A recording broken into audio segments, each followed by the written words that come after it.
Do you work for the government or the military and you want to maximize your TSP?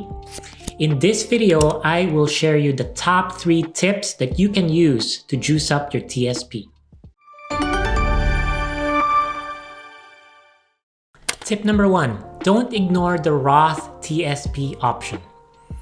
Now, during this pandemic, people have finally discovered the awesomeness of going to national parks. Pretty much across the nation, there's been a significant uptick in people going to national parks, and it's just really a great way to spend your time, right? Being outdoors is really relaxing and it's really pretty. Now, in your TSP, there's actually a hidden gem that not a whole lot of people know about, and that is the Roth TSP. Only around 18% of government employees are actually putting their contributions in this Roth TSP. So what am I talking about?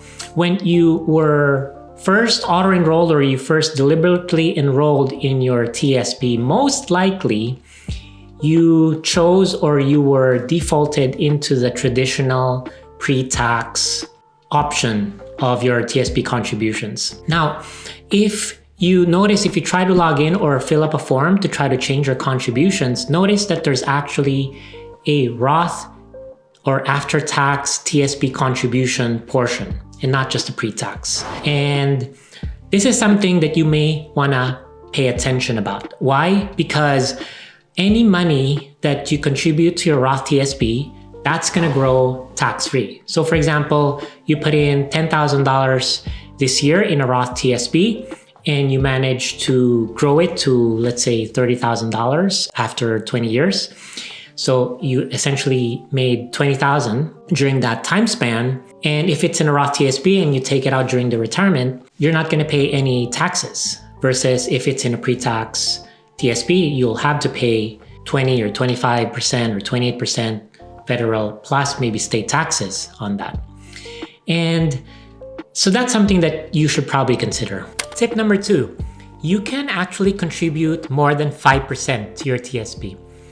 The reason why I say that is when you started, when you were hired by the government or the military, you were probably auto-enrolled at either 3% or 5%.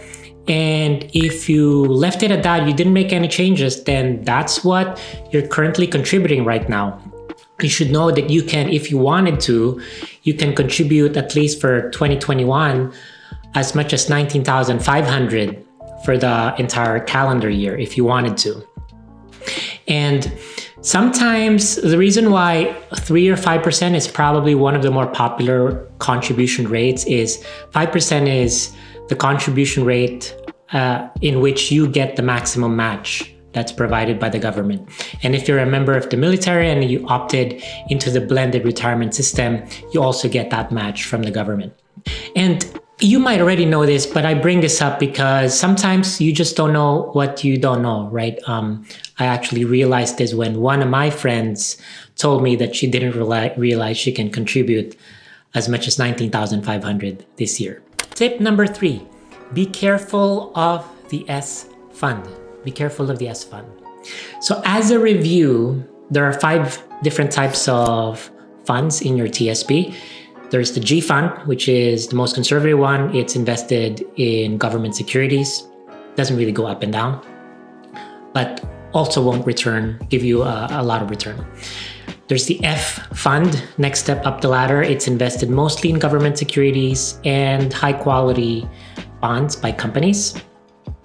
And the remaining 3 funds are stock funds. There's the C fund, which is invested in US stocks, mostly large companies. There is the I fund, which is invested in international stocks listed abroad, mostly in Europe and Japan, Asia Pacific.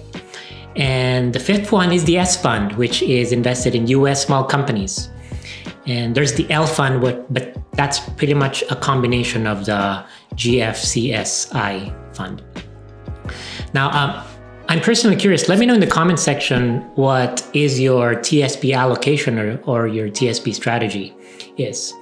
So if you go to Reddit posts or if you Google and see what are different folks doing for their TSP allocation, a lot of them are recommending mainly the C and the S fund. So C is again is for US company, S is for US small companies.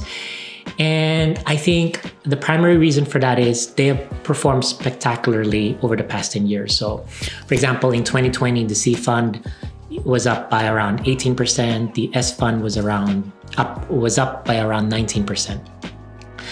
But again, focusing too much on past performance is like driving using a rear view mirror, right? You don't really do that. You always look ahead. And if you dig deeper, you're gonna find out that more than a third of US small companies actually have negative earnings, which means they're losing money. So I don't know about you, but I am not really too keen on investing in a company that is losing money. Once you've optimized your TSP and you realize that you can actually save more money towards your retirement and you're thinking about contributing to your Roth IRA, make sure you check out first our video on 3 common mistakes with Roth IRAs.